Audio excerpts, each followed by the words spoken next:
जाना ही चाहिए। Practice sets को भी करने का तरीका है। बच्चे लोग क्या करते हैं कि प्रैक्टिस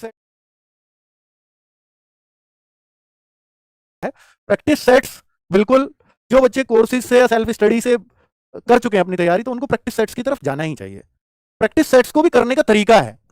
बच्चे लोग क्या करते हैं कि प्रैक्टिस सेट्स में कि वो टीचर के साथ साथ करते रहेंगे, टीचर करवाते रहेंगे, उनको हिंट मिलता रहेगा और वो करते रहेंगे, टीचर की सुन भी रहे हैं, अपना कर भी रहे हैं और उसको लगता है कि मैं ही कर रहा हूं ये। तो आप देखेंगे कई बार कि जैसे आप मैथ्स में 40 क्वेश्चंस टीचर ने कराए, तो आपने टीचर के साथ जब कर रहे थे तो 35 तक कर लिया आपने, लेकिन जब आप इसको खुद करने बैठे, 40 क्वेश्चन मॉक टेस्ट में देखते हैं, तो वहां आप 28-29 पर अटक जाते हैं। तो उसका कारण यही है क्योंकि यहां आप हिंट साथ के साथ ले रहे थे। बेहतर वे ये होता है कि आप पढ़ो चाहे लाइव ही, अच्छा रहता है क्योंकि उससे एक शेड्यूल बन जाता है हमारा कि मुझे इस टाइम लाइव पढ़ना ही पढ़ना है। तो शेड्यूल जो कम डिसिप्लिन लोग हैं उनके लिए बहुत बढ़िया रहता है लाइव क्लास लेना।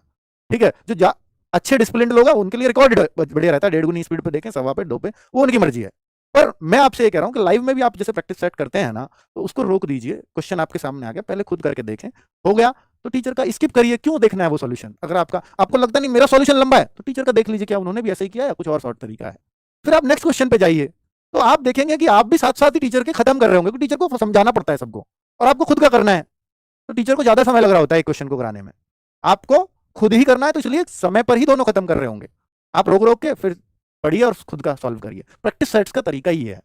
बाकी आप टीचर के साथ सॉल्व करते रहेंगे, उससे बहुत फायदा नहीं होने वाला। के साथ सॉल्व करते रहेंगे, उससे बहुत फायदा नहीं होने वाला।